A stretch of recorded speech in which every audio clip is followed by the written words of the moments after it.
in the deep silence of the Arabian night, when the stars above Medina sparkled like scattered pearls, there was a different kind of stillness in the air.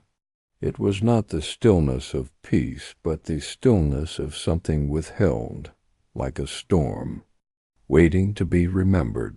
History, like that night sky, had seen much, but some truths, despite their brilliance, had been swallowed in silence. This is the story of those truths. Years after the Prophet Muhammad, peace be upon him, had departed from this world, the fragrance of his presence still lingered in Medina. The city of light, the city of revelation, bore the echoes of his footsteps. Every street, every stone, had once been blessed by his mercy. But time had a way of twisting memories, of burying voices, of rewriting pain. The Prophet, peace be upon him, had said, "Hussain is from me, and I am from Hussain." These were not just words of affection. They were a declaration, a bond, of divine continuity. Yet that bond was tested in a way history could not have imagined. Imam Hussain, the grandson of the Prophet, peace be upon him, had lived through times of immense trial. He had seen the Ummah split into factions, watched with a heavy heart as justice was turned into politics and truth into a weapon. After the death of his brother Imam Hussain, the reins of leadership were claimed by Muawiyah, not through allegiance to righteousness, but through the silence of the masses and the power of the sword. And then came Yazid, a man whose very character stood in contradiction to the teachings of Islam, known for his indulgences, his public defiance of religious norms, and his ruthless hunger for power. Yazid was not a ruler chosen by the people. He was appointed by his father, turning the concept of leadership into a dynastic crown. The soul of the Ummah trembled, but few dared speak. And in this trembling silence, a letter arrived in Medina. It bore the seal of Damascus, and carried the command that shook the foundation of faith. "O Hussein, you must give your allegiance to Yazid." Allegiance. To most, it was just a formality, a signature to keep peace. But to Imam Hussain it was a matter of truth or falsehood, of honor or humiliation. He was not a rebel seeking war. He was a man standing at the edge of history, refusing to validate injustice. He said, "A man like me cannot pledge allegiance to a man like Yazid." The words were simple, but behind them stood the weight of the entire message of Islam. If he bowed, then truth would be trampled forever. If he stayed silent, then future generations would accept tyranny as a sunnah. That night, as Hussein stood in the city of his grandfather, the wind seemed to whisper. Medina, once the cradle of truth, had become a city of watchful eyes and tightened lips. The governor of the city had orders to take allegiance from Hussein, by peace or by force. Hussein knew what had to be done. He gathered his family in the quiet of the night. The streets were empty. Only the footsteps of a caravan could be heard, moving slowly, silently. This was not the march of rebellion. This was Hijra, a migration from fear to freedom, from silence to sacrifice. And so began the journey that history would call Karbala. But this journey was not just physical. It was spiritual. It was a test of the hearts. Every village they passed, every tribe they encountered, whispered tales of the tensions brewing in Kufa.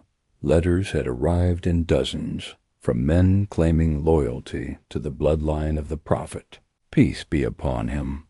They begged Hussein to come, promising swords and shields, allegiance and armies.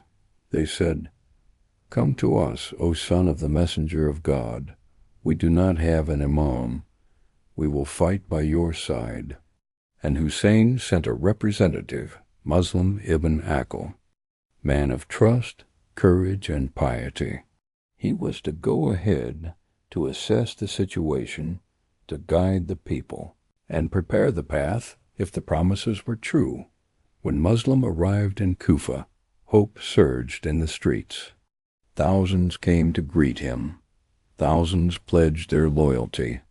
The air was thick with support. The people had remembered the family of the Prophet, peace be upon him, and they were ready, or so it seemed. Letters flooded back to Hussain, carrying words of joy and reassurance. But history once again took a dark turn when the governor of Kufa, Nu'man ibn Bashir, failed to suppress the growing loyalty for Hussain. Yazid appointed a man whose name would forever be etched in cruelty, Ubaydullah ibn Ziyad. He entered Kufa not with wisdom, but with fear, not with reason, but with torture. He silenced voices with coins and threats. Men who once wrote to Hussain now hid behind curtains. The sound of loyalty became whispers. And Muslim ibn Aqil, once welcomed like a hero, found himself abandoned. He was captured, alone, thirsty, betrayed on the rooftop of the governor's palace. He was executed, his body thrown to the ground, his head sent to Damascus, and with it a message. Hussain must not enter Kufa, but the letter had already left. On the road to Kufa, the caravan of Hussain marched forward. With him were women and children, his brothers, his sons, his companions. He had not come for war. He had not come for power. He had come to answer the call, but no answer came back. He paused at a place called Zubala. There news arrived like a thunderclap. A messenger brought the truth. Muslim ibn Aqil had been killed. Hani ibn Urwa had been killed. The people of Kufa had turned away, and in that moment the faces of the caravan turned pale. Cries were heard from the tents. Zainab wept. The children asked about Muslim, and Hussain stood still. He gathered the men and said, "Our supporters have betrayed us. If any of you wish to leave, you are free. The journey ahead will only grow darker." But not one companion turned back. They had not come for victory. They had come for truth. As the caravan advanced, shadows followed. The army of Yazid, thousands strong, began surrounding Hussain, not in open battle, but in slow suffocation. They blocked paths, denied access to water, and pushed the family into a barren land. That land was Karbala, flat, dry, without shade or river. The month was Muharram. The hearts were heavy. The date was 2nd Muharram, 61 A. The army camped on one side. The family of the Prophet, peace be upon him, camped on the other. And between them, silence, a silence heavier than war, a silence of broken promises, of crushed loyalty, of a nation too afraid to stand. And in that silence, history looked away. It did not record the trembling hands of the children, the tears of Zainab as she watched the dust rise. It did not record the whispers in the tents, the moments of prayer, the aching hunger. What history preserved was only what power allowed, but what was left unsaid is what truly matters. This was not a battle for land. This was not a fight for throne. This was a stand for dignity, a stand for the very soul of Islam, and at its center stood a man, alone, outnumbered, but unshaken. Imam Hussain. And so, in the stillness of Karbala, As the sun began to rise over a land soaked in divine destiny, the silence of history prepared to be broken not by swords but by sacrifice. The silence was about to scream. The sun had only begun to rise, but the sands of Karbala were already hot beneath the feet of the caravan. Time, it seemed, moved slower in that cursed land. Every hour stretched long, not because of its minutes, but because of its weight. Because each passing moment peeled away another layer of comfort, of water, of safety, of life. It was now the second day of Muharram, and the noose of betrayal tightened around Imam Hussein's camp. The tents were pitched on the banks of the Euphrates, close enough to hear the flow of water, but not a drop of it was theirs. Within days the army of Yazid, growing by the hundreds, pushed them away from the river, deeper into the desert's heart. The heat became unbearable. The air turned sharp. And still Hussein remained silent, not in defeat, but in dignity. The general of Yazid's army, Umar ibn Sa'd, had arrived in Karbala with thousands of men. Though not known for piety or principle, he was hesitant. He knew who Hussein was, the grandson of the Prophet Muhammad, peace be upon him, the very child the Prophet would carry on his shoulders, the boy he would stop sermons for just to embrace. Killing him was not a simple military order. It was a violation of everything sacred in Islam, but hesitation is no shield against ambition. Umar ibn Sa'd had been promised governorship of Ray, a land rich in fortune. That promise tasted sweeter than the fear of sin, and so, though he delayed, though he negotiated, he ultimately chose power over principle. His sword would be raised, not in war but in history's betrayal. In those days leading up to Ashura, something deeper than physical thirst began to settle into the hearts of Hussein's camp. Children cried not only for water, but for the cool shade they once knew in Medina. Mothers hushed them with lullabies made of prayer. The nights were filled with the recitation of Qur'an, of remembrance, and of longing. Among the women was Zainab, daughter of Ali, sister of Hussein, a woman forged in the fires of patience. She watched over the tents like a protective guardian, even as her heart shattered for her brother. With every passing day she began to see what lay ahead. She was not unfamiliar with sacrifice. She had seen her father struck in sujud. She had seen her mother Fatima die with broken ribs. But what was about to come was unlike anything the Ummah had seen before. Then came the order from Ibn Ziyad, delivered by messenger, do not allow them a single drop of water. It was the 7th of Muharram. From that moment access to the Euphrates was sealed. Armed guards patrolled the riverbanks, arrows ready for any who dared draw near. The soldiers laughed as they drank, poured water on their horses, bathed in it, while just a stone's throw away, the children of the Prophet's family licked the tips of dry dates to trick their tongues into feeling moisture. One child, Ali Asghar, not even a year old, cried until his voice cracked into silence. His mother, Rubab, could only rock him back and forth, whispering verses from the Quran with a dry tongue and a mother's broken soul. Imam Hussain, despite the worsening situation, did not initiate a single attack. He continued to ask for, "Only one thing, let us go. We do not seek bloodshed. Let us return to Medina, or let us go to the borders, or let us speak to the people." But the silence of the opposing army was louder than swords. It was a silence soaked in fear, in obedience to tyranny, and blindness to truth. Even so, Hussain tried again.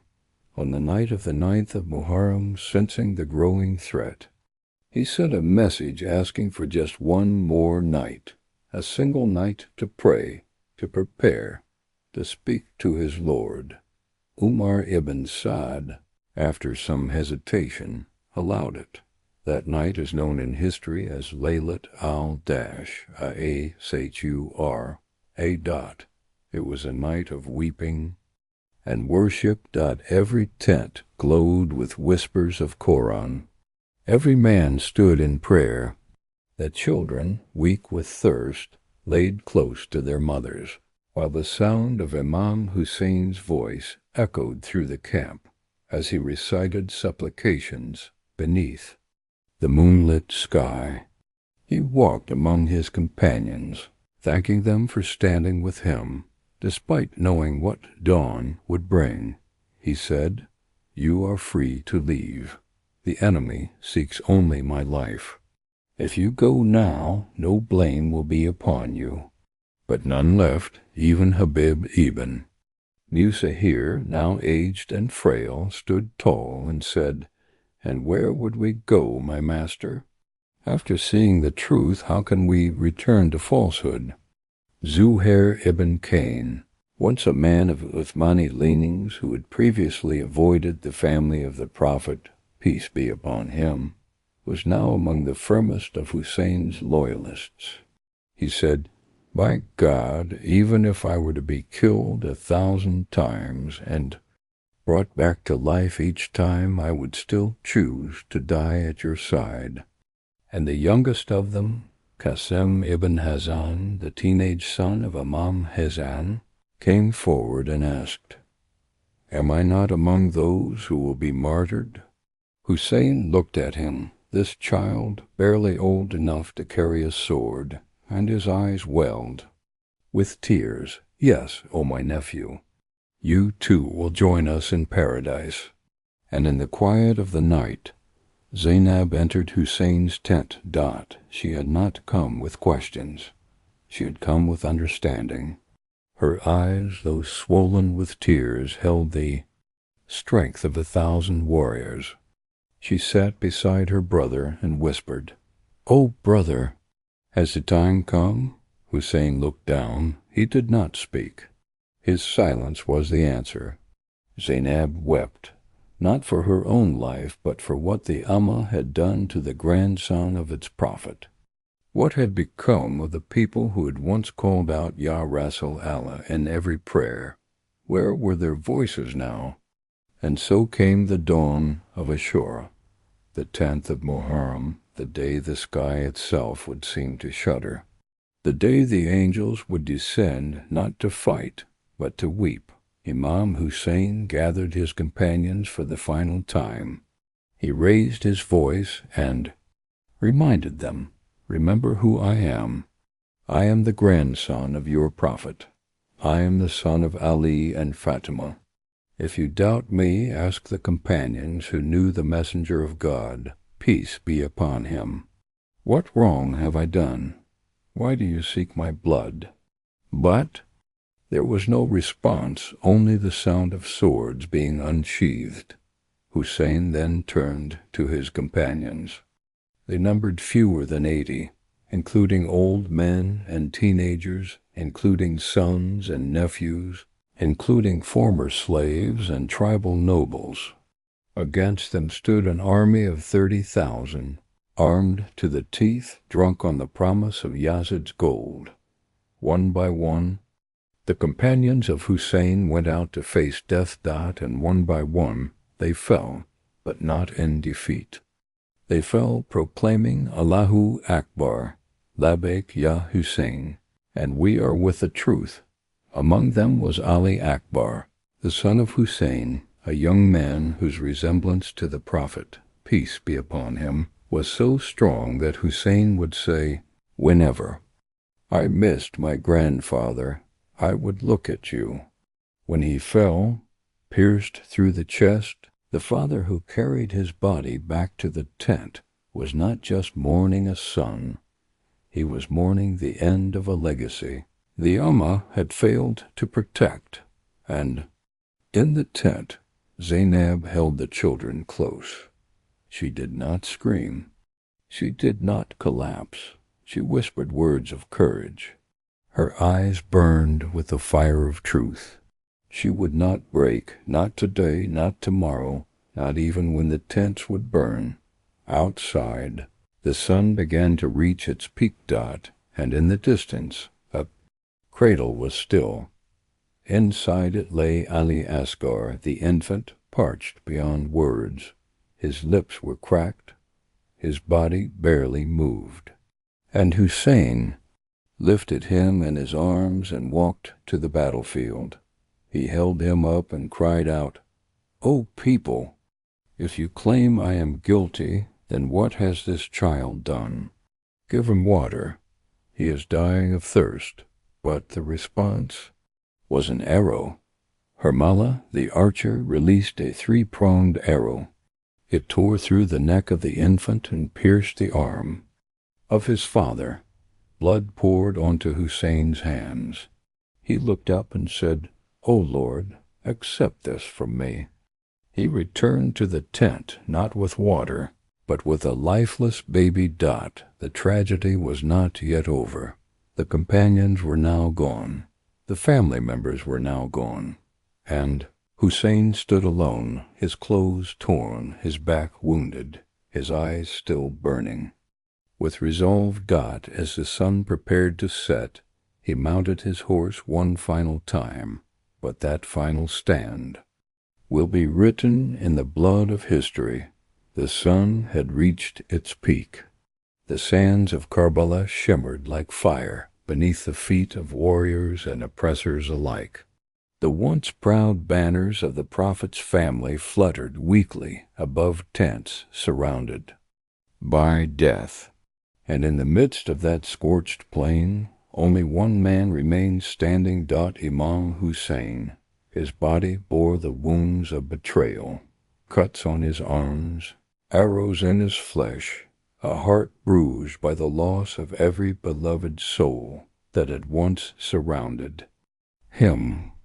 His sons, his nephews, his companions, all lay scattered on the battlefield. Some still clutched swords, others lay with hands outstretched toward the sky. All of them had fallen defending truth, but Imam Hussain, he still stood. His eyes scanned the field. Each body he saw was a memory. Each fallen soul had once laughed with him, prayed beside him, trusted him. Now their silence pierced deeper than any sword. The battlefield, though silent, was surrounded by noise. The army of Yazid stood in ranks, watching with confusion and fear. Here was a man, drenched in blood, exhausted beyond human endurance. And yet he stood taller than all of them. There was no tremble in his voice, no weakness in his gaze. He raised his voice and spoke. "Is there no one among you who remembers the Prophet, peace be upon him?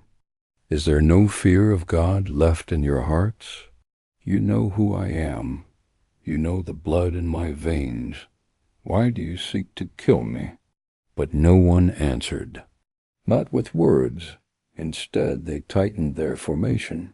Imam Hussain looked toward the sky, shielding his eyes from the sun, the same sun that had once witnessed the treaty of Ahl-e-Bait, the farewell sermon, the passing of the Prophet, peace be upon him. And now it was witnessing this. He whispered, "O Lord, I have left everything for your sake. I have made my children orphans so that your truth may live. Accept from me this sacrifice." Then he turned slowly toward the tents. His steps were heavy. His clothes were soaked in blood. Yet he moved with purpose. As he neared, the women began to cry. Zainab rushed forward, her hands trembling. "Are you going out again, my brother?" He nodded. There is no one left, O Zainab. My mission is complete, but one final duty remains. She grabbed his arm, unable to speak, her tears doing what words could not. Look after the children, he said softly. And remember, patience. O Zainab, patience. He kissed the children one by one. They clung to him, crying not because they understood everything, but because they felt something final in the air. Even little Sakina, his daughter, tried to hide in his cloak, whispering, Baba, don't go. But he gently unclasped her arms and placed her into Zainab's embrace. Then he walked away, toward the battlefield, toward eternity. Now the army stood waiting. They knew he was coming, but none dared move forward. Who would be the first to strike the Prophet's grandson? Who would carry that curse into history? For a moment even they were paralyzed. So Hussain did what no other warrior had done. He attacked them alone. He rode like lightning through their ranks. His sword flashed with divine fury.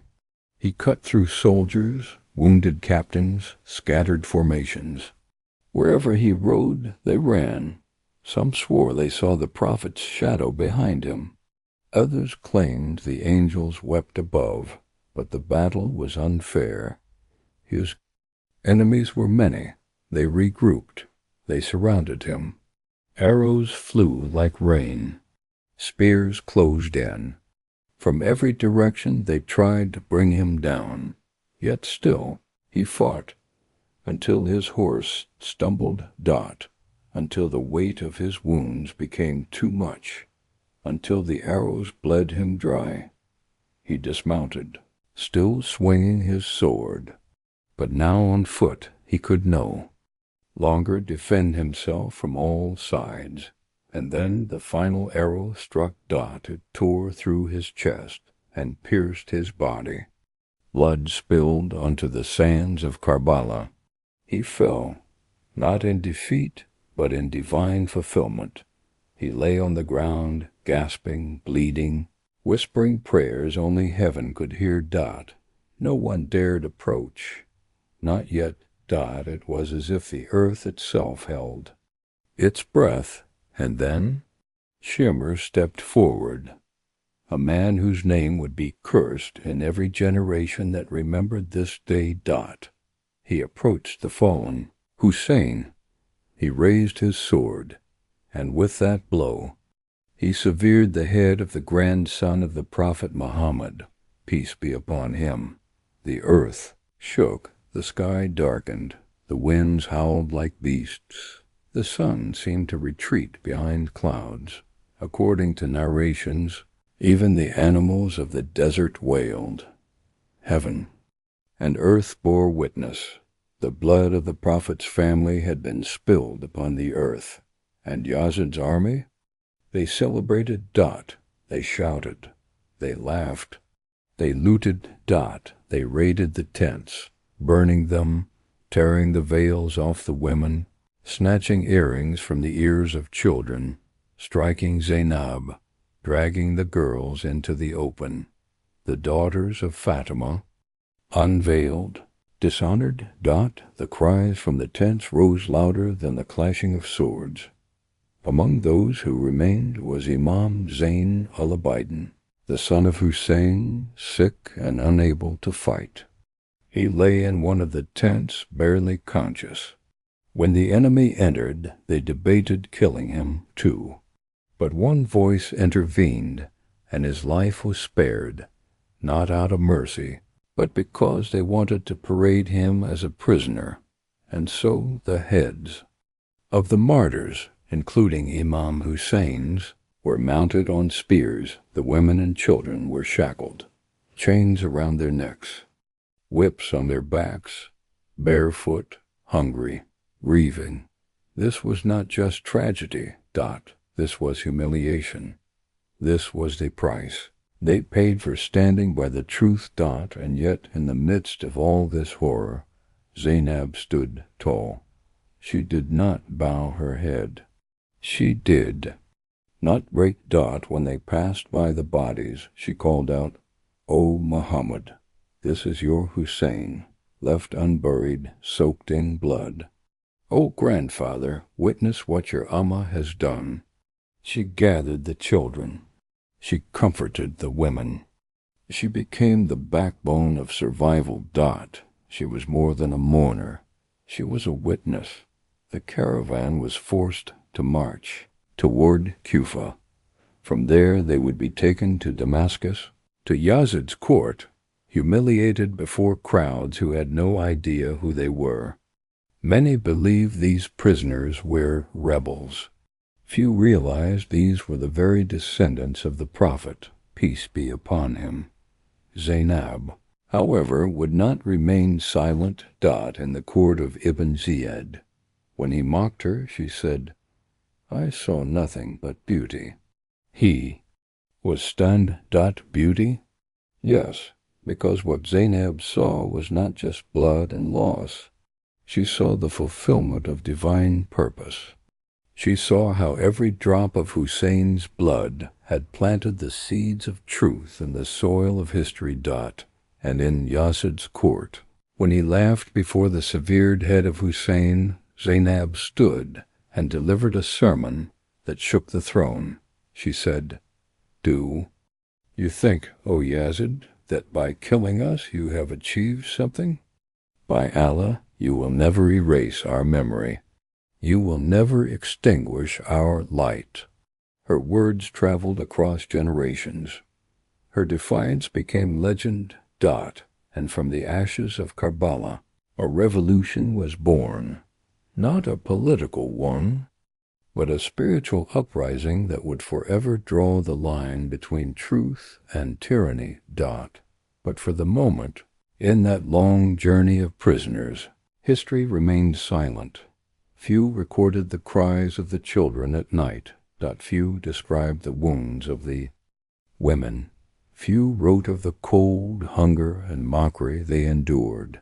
And so, Karbala became a silenced wound in the pages of many historians, a tragedy dismissed as a political blunder, a brief rebellion, a forgotten war. But to those who know, to those who mourn every year, who dress in black, who walk the path of the martyrs, Karbala is not over, because every generation has its Yazid, and every heart must decide to stand with Hussein or to remain silent.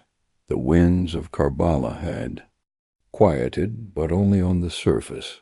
Beneath the stillness of the desert, something eternal had been written, something that no historian could erase, no tyrant could silence, and no time could bury.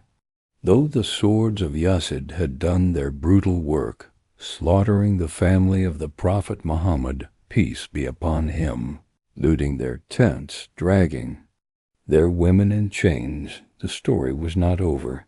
This was not the end of Karbala. This was only its beginning. As the dust settled over the broken bodies of the martyrs, the enemy gathered their spoils, not gold, but grief.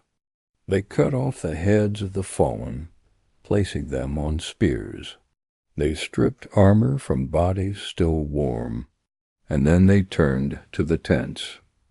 The sacred veils of the daughters of Fatima were torn away, their earrings snatched. The camp, once a sanctuary, was now a battlefield of burnt cloth and shattered memories. The sound of children crying filled the air, and amidst the flames stood Zainab, no longer just the sister of Hussein, no longer just the daughter of Ali. She had become something more, the voice of Karbala. They forced her to walk barefoot across the blood-stained sands, shackled, with the head of her brother raised above her. She did not break. She did not beg. Instead, she whispered to herself, "This was written, and I will carry the message." And so began the next phase of the tragedy, the journey of the captives. From Karbala to Kufa, and from Kufa to Damascus, the caravan moved under guard. Each city they entered, they were paraded like criminals. Crowds gathered, many unaware of who these prisoners were. Some threw stones, others jeered. But among the noise, a few curious souls asked, "Who are these people?" And when they were told, "These are the family of the Prophet, peace be upon him," tears replaced insults. Gasps replaced laughter. Regret replaced hatred. Silence of history had been loud, but Zainab's presence began to tear holes in that silence. In Kufa, they were brought before Ibn Ziyad, the governor who had orchestrated the massacre. He sneered at them, mocked their state, and turned to Zainab, asking, "How do you see what God has done to your family?" And she, bound in chains but unshaken, replied, "I saw nothing but beauty." These were men who rushed toward their martyrdom. With honor, "If this was your victory, then you have lost." Her words stunned the court. She had no army, no weapons, no protection, but her tongue was sharper than any sword. Imam Zain al-Abidin, weakened and chained, stood beside her. When Ibn Ziyad ordered him killed, Zainab stepped forward and said, "If you will kill him, then you must kill me first." Even the tyrants were silenced by her courage, but the real confrontation was still to come. In Damascus, the capital of Yazid's empire, the captives were paraded once again, this time through crowded streets decorated in false victory. Drums beat, trumpets played.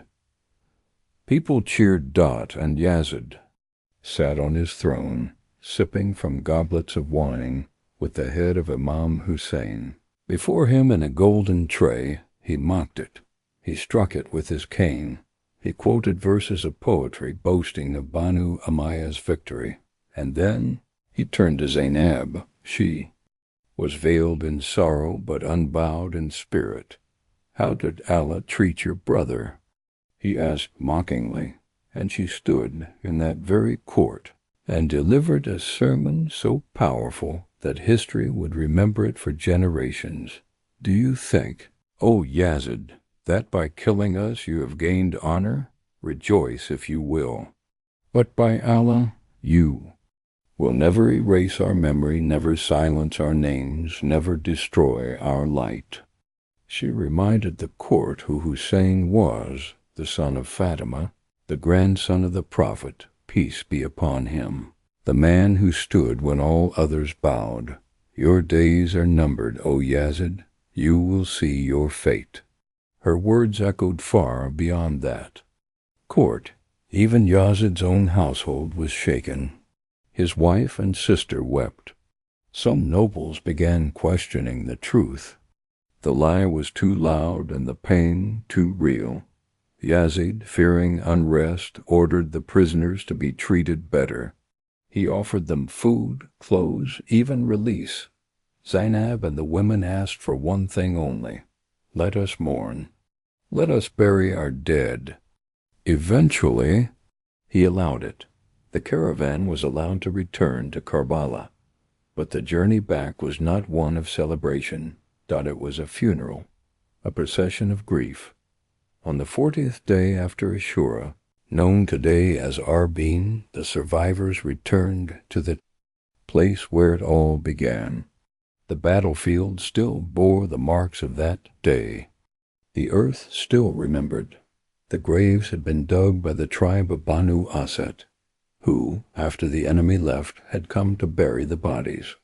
Imam Hussein's head was returned and buried with his body. Zainab stood at the grave. She knelt down, placed her hand on the soil, and whispered, "O my brother, I brought your message. They tried to silence you, but I spoke. I did not let your sacrifice die." And from that moment, Karbala was no longer just a tragedy. It became a movement. Every year millions remember. They walk, they weep. They wear black not because they love sorrow, but because they refuse to forget. Karbala became the line between Islam and corruption, between faith and politics, between the Prophet's teachings and the ambitions of kings. The legacy what? Did Imam Hussain achieve? He lost the battle. He lost his life. His family was dishonored. His children were orphaned. But what did he gain? He gained immortality in the hearts of the truthful. He exposed the rot within the ruling elite. He showed that Islam is not measured by crowns and palaces, but by the blood that stands for truth. And even after 1400 years, his name still inspires revolutions of the soul, of the heart, and of nations. Karbala was not about numbers, it was about the stand, it was about a man who said no. When everyone else said yes to tyranny, it was about a woman who stood with dignity. When chains tried to break her, it was about children who died, thirsty, and whose thirst quenched the world's ignorance. History tried to bury Karbala under politics. They called it a rebellion. They called it a mistake. They tried to write it off as a power struggle. But Karbala was never about power, it was about truth, It was about one man who could have lived a life of comfort in Medina, but chose instead to die in a barren land, surrounded by enemies, because he would not legitimize a tyrant. He was not looking for worldly victory. He was looking to protect the soul of Islam, and he did that because today, every time we say Labbaik Ya Hussain, every time a child wears black, in Muharram, every time a tear falls during a majlis, every time a voice recites Ya Zainab, that silence of history is broken. This is the untold side of Muharram, the story that was never meant to survive, but it did, in the hearts of the loyal, in the tears of the mourners, and in the soil of Karbala, where truth refused to die, and it will live on until the last breath of humanity.